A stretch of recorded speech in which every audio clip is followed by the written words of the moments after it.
साथियों, आप सभी का इस प्लेटफॉर्म पर स्वागत है।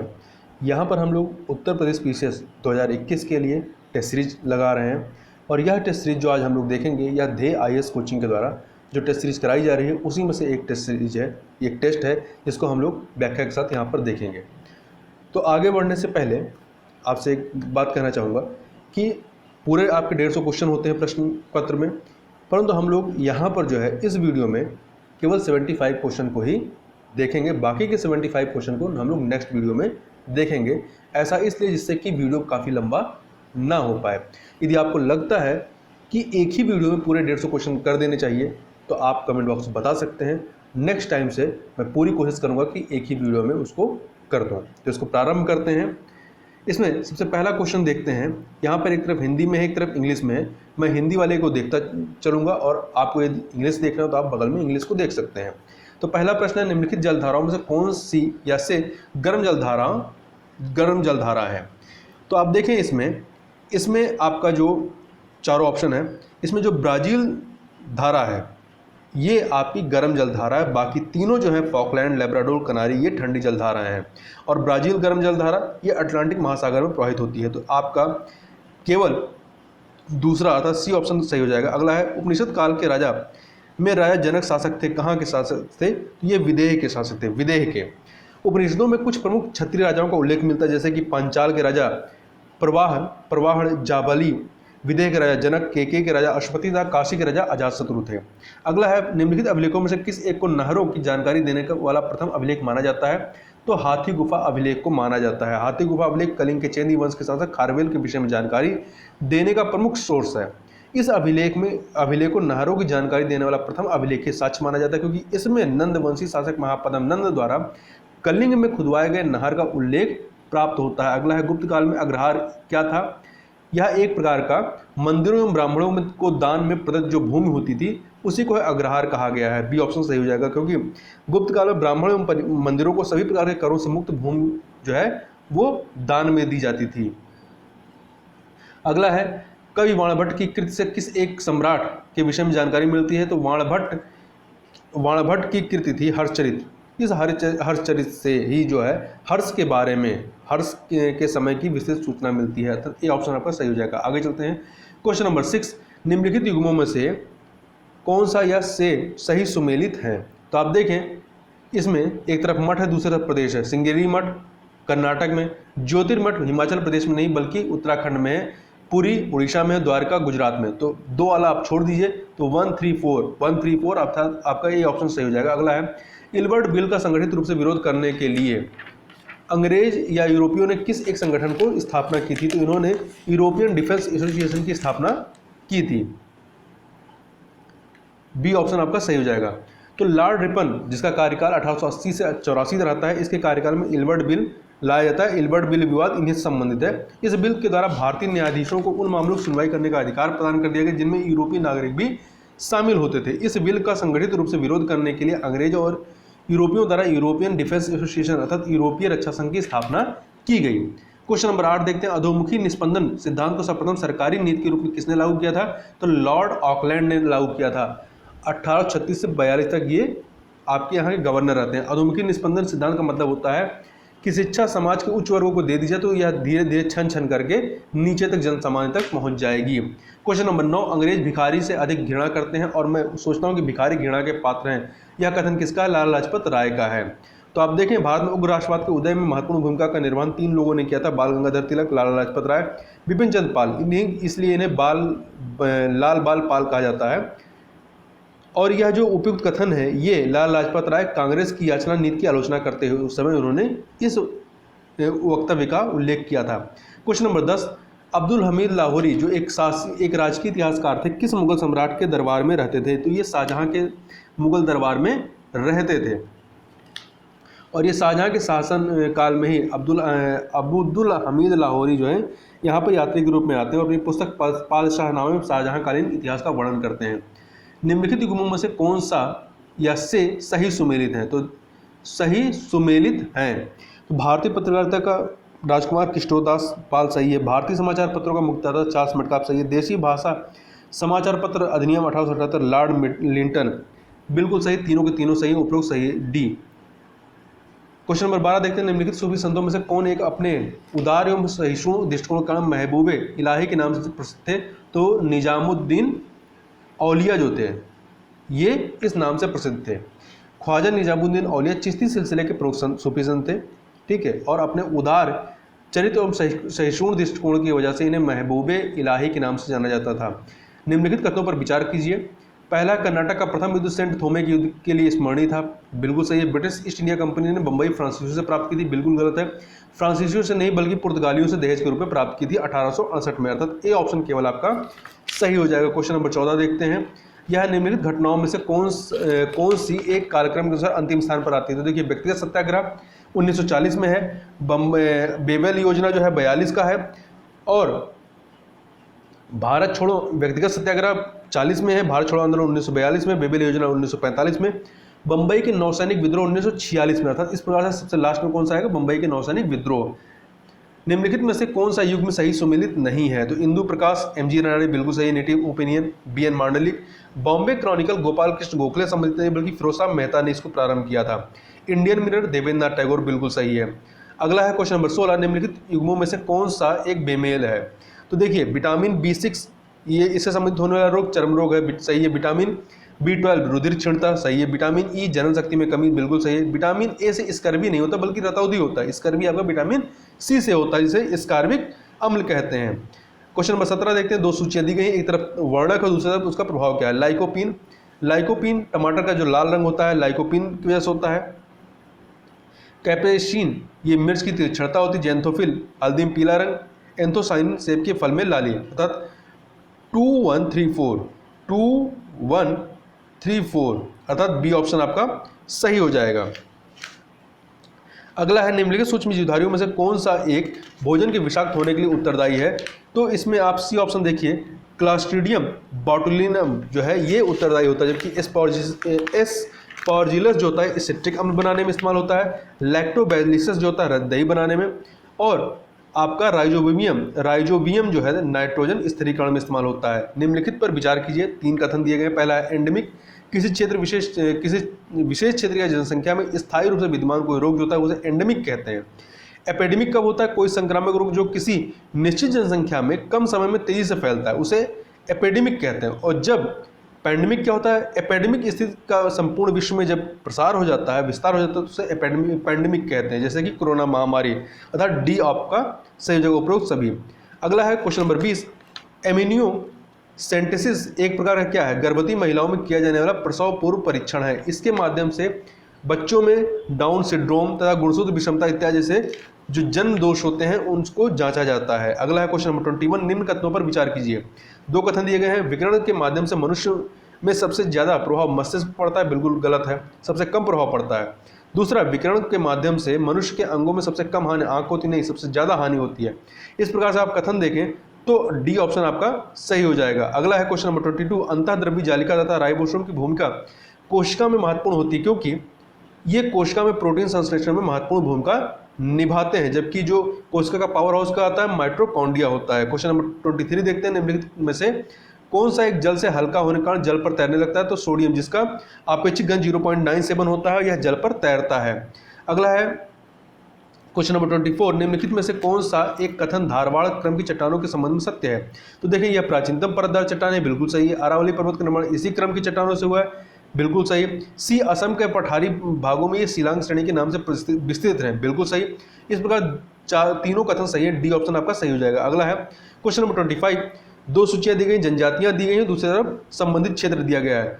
तो जो बोरो जनजाति है ये आपका ब्राजील में पाई जाती है, नाबा सूडान में, जबकि फुलानी पश्चिम अफ्रीका और बंतू दक्षिण अफ्रीका में, अर्थात 1243 अर्थात डी ऑप्शन आपका सही हो जाएगा। अगला है क्वेश्चन नंबर 26, निम्नलिखित युगों में से कौन सा से सुमेलित है? यहाँ बेमेल नहीं, सुमेलित होना चाहिए। एक तरफ झील तो दूसरी तरफ नगर दिया गया है। तो झील अथावास्का झील कनाडा में है, ये तीनों झीलें आपके कनाडा में हैं। अथावास्का झील, ग्रेट बैरियर, बियता, ग्रेट स्लैब। इसको आप एक बार मैप में देख लीजिए, कई बार इसका उत्तर से दक्षिण क्रम भी पूछता है।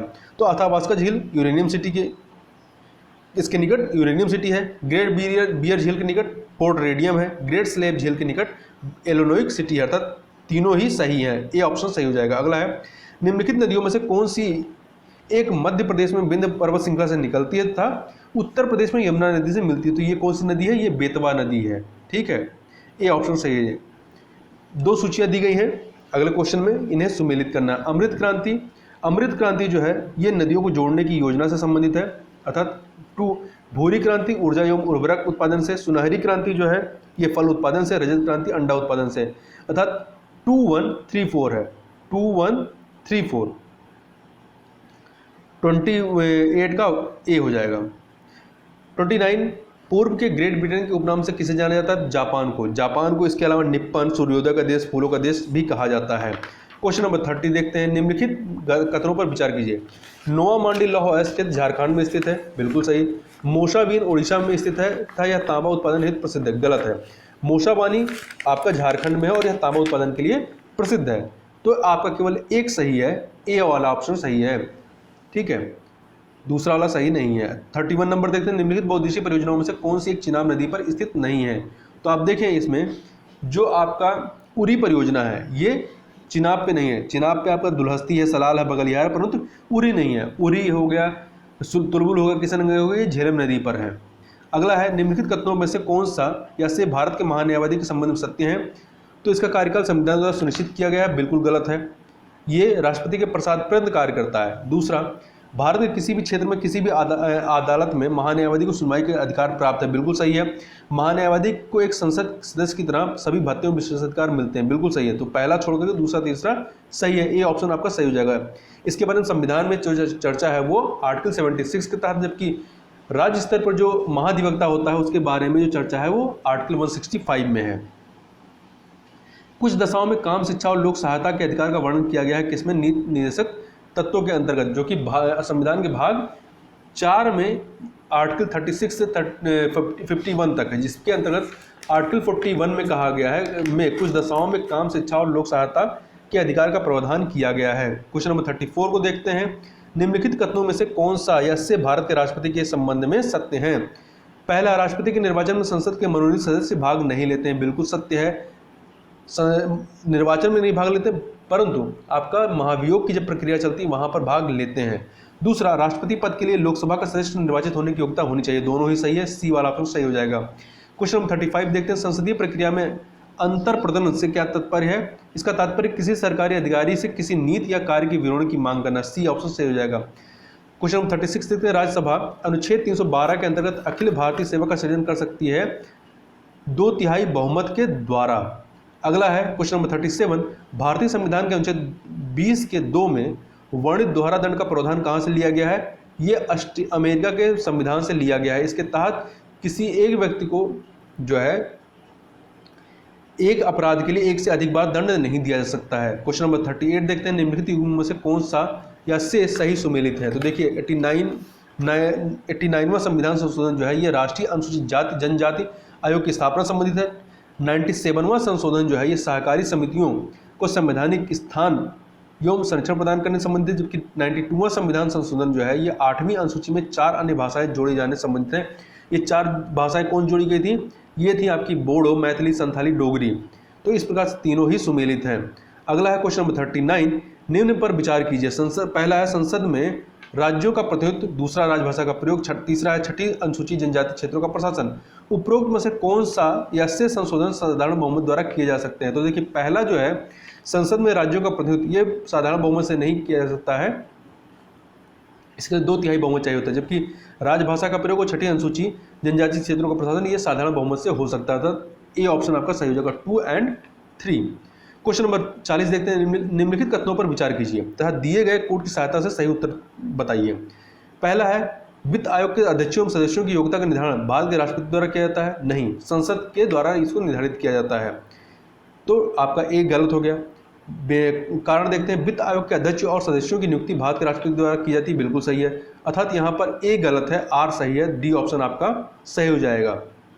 आगे चलते क्वेश्चन नंबर 41। निम्नलिखित युग्मों में से कौन सा एक सही सुमेलित है? देखिए वाणिज्य मंत्र आर्थिक कार्य विभाग ये वित्त मंत्रालय के अंतर्गत आता है, ना कि वाणिज्य मंत्रालय के, अर्थात ए गलत है आपका। राजस्व विभाग वित्त मंत्रालय में आता है, बिल्कुल सही है। राजभाषा विभाग गृह मंत्रालय में आता है।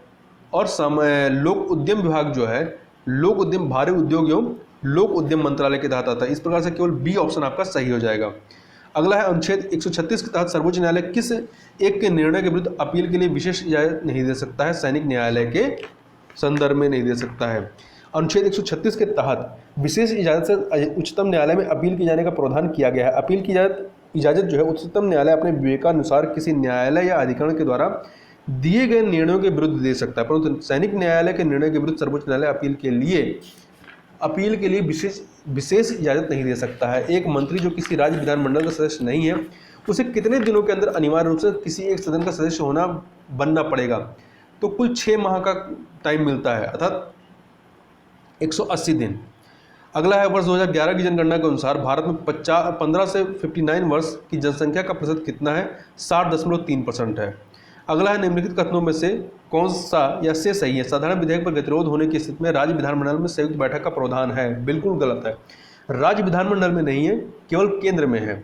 दूसरा, साधारण विधेयक पर गतिरोध होने पर विधान परिषद उसे कुल 4 माह तक विलंब कर सकती है। बिल्कुल 4 माह तक, पहले दशा में 3 माह, फिर दूसरे टर्म में 1 माह, तो कुल 4 माह तक विलंब कर सकती है। अर्थात आपका केवल 2 सही है, बी ऑप्शन सही हो जाएगा।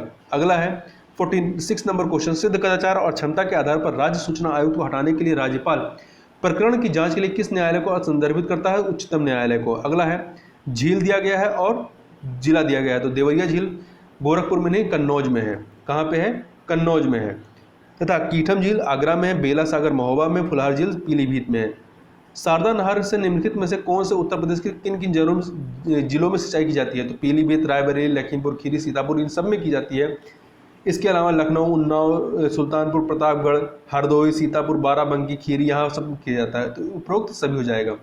और उत्तर प्रदेश की सर्वाधिक लंबी नहर जो है वो शारदा नहर ही है। अगला है क्वेश्चन नंबर 49, निम्न पर विचार करिए। गंगूबाई हंगल, रोशन आरा बेगम, भीमसेन जोशी, उपयुक्त में से किसका या किनका संबंध किराना घराने, यहाँ से किस लिखा हुआ है, यहाँ पे किराना घराना हो जाए, किराना घराने से है, तो तीनों का संबंध किराना घराने से है। डी ऑप्शन आपका सही हो जाएगा। उत्तर प्रदेश के सहारनपुर के निकट किराना नामक ग्राम निवासी अब्दुल करीम खान ने किराना घराने की स्थापना की थी। उत्तर प्रदेश के उत्तरी एवं दक्षिणी जिले क्रमशः कौन से? उत्तरी जिला आपका सहारनपुर है और दक्षिणी जिला सोनभद्र, जबकि पूर्वी जिला बलिया है और पश्चिमी जिला शामली है। लोकगीत देखने और क्षेत्र देखने हैं। सोहर एवं कजरी अवध में बिल्कुल सही है, बिरहा पूर्वांचल सही है, आल्हा बुंदेलखंड में होता है, ना कि बघेलखंड क्षेत्र में। अर्थात 1, 2 सही, मतलब कौन सुमेलित नहीं है? तो केवल तीसरा सुमेलित नहीं है, ये ऑप्शन सही हो जाएगा। यहाँ पर विश्वविद्यालय दूसरे तरफ स्थापना वर्ष है। इलाहाबाद विश्वविद्यालय 1887, काशी हिंदू विश्वविद्यालय 1916, चौधरी चरण सिंह विश्वविद्यालय जिसे मेरठ विश्वविद्यालय के नाम से जाना जाता था, स्थापना हुई थी 1965 में, ना कि 1985 में। लखनऊ विश्वविद्यालय 1921 सही है। निम्नलिखित 53 नंबर क्वेश्चन, निम्नलिखित कथनों में से कौन सा एक असत्य है? उत्तर प्रदेश का गुरु पूर्णिमा उत्सव ऋषि व्यास से संबंधित है। बिल्कुल सही संबंधित है, बिल्कुल सही है। राष्ट्रीय जैविक खेती केंद्र गाजियाबाद में स्थित है। बिल्कुल सही। कालपी नगर गंगा नदी के तट पर से नहीं, यमुना नदी के तट पर स्थित है। महाराष्ट्र क्षेत्रफल में उत्तर प्रदेश से बड़ा है। बिल्कुल बड़ा है। उत्तर प्रदेश के क्षेत्रफल में चौथे नंबर पर स्थान आता है। पहले पे आपका राजस्थान है, फिर गुजरात, राजस्थान, मध्य प्रदेश, महाराष्ट्र और फिर आपको उत्तर प्रदेश आता है। उर्दू को उत्तर प्रदेश की द्वितीय भाषा के रूप में मान्यता कब दी गई? 1989 में दी गई। यहाँ पे स्थल और दूसरा जिला है बरन, बुलंदशहर, बासरखेड़ा, शाहजहांपुर, राजघाट, बनारस और अंदरची खेड़ा एटा में। अर्थात आपका 1, 2, 4, 3 हो जाएगा। 1, 2, 4, 3 सी ऑप्शन आपका सही हो जाएगा। अगला है क्वेश्चन नंबर 56, राष्ट्रीय उद्यमिता एवं लघु व्यवसाय विकास संस्थान स्थित है। ये कहाँ स्थित है? तो ये आपका गौतम बुद्ध नगर में स्थित है। इसका जो इंग्लिश में नाम क्या है? इसका इंग्लिश में नाम देखें तो national institute of entrepreneurship and small business development. Question number 57 देखते हैं, निम्नलिखित में से कौन सी उत्तर प्रदेश की पेयजल परियोजनाएं हैं? तो Gomti barrage, Lavkush barrage, Gokul barrage, तीनों के तीनों हैं। आपका गोमती बैराज जो है लखनऊ में है, गोकुल बैराज मथुरा में है, लौकुश बैराज आपका कानपुर में है। क्वेश्चन नंबर 58 देखते हैं, निम्न कथनों पर विचार कीजिए।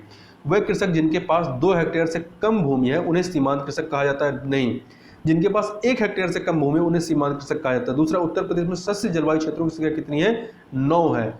अर्थात पहला गलत दूसरा सही है, अर्थात बी ऑप्शन आपका सही हो जाएगा। अगला है निम्नलिखित युग्मों में से कौन सा सही सुमेलित नहीं है।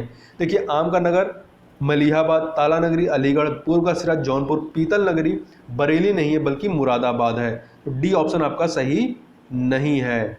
आगे चलते हैं क्वेश्चन नंबर 60 देखते हैं। जब कोई ऋण लंबे भुगतान अवधि एवं कम ब्याज जैसी आसान शर्तों पर प्राप्त किया जाता है तो उसे क्या कहा जाता है, उसे सॉफ्ट लोन कहते हैं, सॉफ्ट लोन कहते हैं, ठीक है। और हॉट मनी क्या होती है, शीघ्र पलायन कर जाने की प्रवृत्ति रखने वाली विदेशी मुद्रा को हॉट मनी कहते हैं। क्वेश्चन नंबर 61 देखते हैं। निम्नलिखित युग्मों में से कौन सा या से सही सुमेलित है। तो देखिए राष्ट्रीय मत्स्य विकास बोर्ड हैदराबाद में बिल्कुल सही है, राष्ट्रीय अंगूर प्रसंस्करण बोर्ड पुणे में है, बिल्कुल सही, राष्ट्रीय जूट बोर्ड बंगलुरु में नहीं बल्कि कोलकाता में, पहला और दूसरा सही है। आगे चलते हैं क्वेश्चन नंबर 62। निम्नलिखित में से किस वर्ष राष्ट्रीय निवेश निधि की स्थापना की गई। तो जनवरी 2005 में इसकी स्थापना की गई थी आर्थिक कार्य संबंधी मंत्रिमंडलीय समिति के द्वारा। क्वेश्चन नंबर 63 देखते हैं। वित्तीय जिम्मेदारी और बजट प्रबंधन अधिनियम वर्ष 2003 में लागू किया गया, जिसका उद्देश्य था राजस्व घाटा को समाप्त करना। आगे चलते हैं। लघु अवधि ऋण दिया जाता है अधिकतम 15 माह के लिए।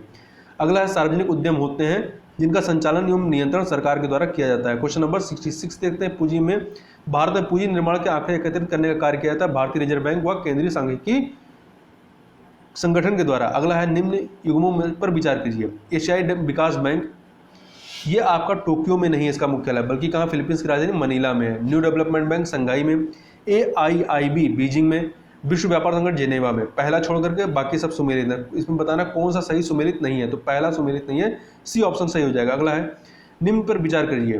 वन, जल, खनिज, सड़कें उपयुक्त में से कौन सा या से प्राकृतिक पूंजी के अंतर्गत सम्मिलित है। तो देखिए प्राकृतिक पूंजी में आपका वन आएगा, जल आएगा, खनिज आएगा, परंतु सड़कें प्राकृतिक पूंजी में नहीं आती हैं। तो 1, 2, 3 अर्थात सी ऑप्शन सही हो जाएगा। अगला है निम्नलिखित कथनों में से कौन सा या से सही है। वन के जीव संख्या का पिरामिड उल्टा होता है, बिल्कुल सही है। प्रकाश संश्लेषण की दर लगभग 30 से 35 डिग्री सेंटीग्रेड पर अधिकतम होती है, बिल्कुल सही, सी ऑप्शन आपका सही हो जाएगा। क्वेश्चन नंबर 70 देखते हैं। ओडोंटोलॉजी निम्नलिखित में किस एक के अध्ययन से संबंधित है। तो ओडोंटोलॉजी दंत विज्ञान संबंधी अध्ययन से संबंधित है, जबकि ऑर्गेनोलॉजी जो है अंग विज्ञान संबंधी, जो अंग विज्ञान का अध्ययन है ये ऑर्गेनोलॉजी कहलाता है। पेशियों का अध्ययन जो है ये मायोलॉजी कहलाता है और अति सूक्ष्म जीवों का अध्ययन माइक्रोबायोलॉजी कहलाता है। क्वेश्चन नंबर 71 देखते हैं। दंत वलक निम्नलिखित में से किस एक कैल्शियम यौगिक से बना होता है। तो ये कैल्शियम फॉस्फेट से बना होता है। दंत वलक जो मानव शरीर में सबसे कठोर अवयव है, एक हाइड्रोक्सी पेटेलिक खनिज होता है जो कि कैल्शियम फॉस्फेट होता है।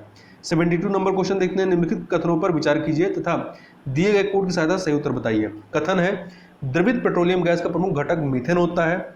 नहीं, द्रवित पेट्रोलियम गैस का प्रमुख घटक ब्यूटेन और प्रोपेन होता है। तो पहला वाला कथन गलत हो गया आपका। कारण क्या है, मीथेन को सीधे प्रयोग में लाया जा सकता है, बिल्कुल लाया जा सकता है, घरों में और आपके कारखानों में इसका जलाने के लिए प्रयोग किया जाता है। तो आपका पहला गलत है, अर्थात डी ऑप्शन आपका सही हो जाएगा। आगे चलते हैं क्वेश्चन नंबर 73। निम्नलिखित में से कौन सा विटामिन प्रतिस्कंदक विषों के प्रति विषयक प्रतिकारक एंटीडोट के रूप में प्रयोग किया जाता है। तो विटामिन के को इस्तेमाल किया जाता है। क्वेश्चन नंबर 74 देखते हैं। निम्नलिखित वन्यजीव अभयारण्यों में से कौन सा एक सफेद भालू के संरक्षण के लिए जाना जाता है। तो जम्मू कश्मीर का दाजीगाम जो वन्यजीव अभयारण्य है इसको जाना जाता है। अगला है क्वेश्चन नंबर 75। जैव विविधता को अल्फा, बीटा तथा गामा नामक श्रेणियों में विभाजित किया गया था। यह विभाजन किसके द्वारा किया गया। तो यह विभाजन 1972 में विटकेयर के द्वारा किया गया था। तो इस प्रकार से यहाँ पे हम लोगों ने पूरे 75 क्वेश्चन को अटेम्प्ट किया। तो इस वीडियो में बस इतना ही, मिलते हैं नेक्स्ट वीडियो में, तब तक के लिए बहुत बहुत धन्यवाद।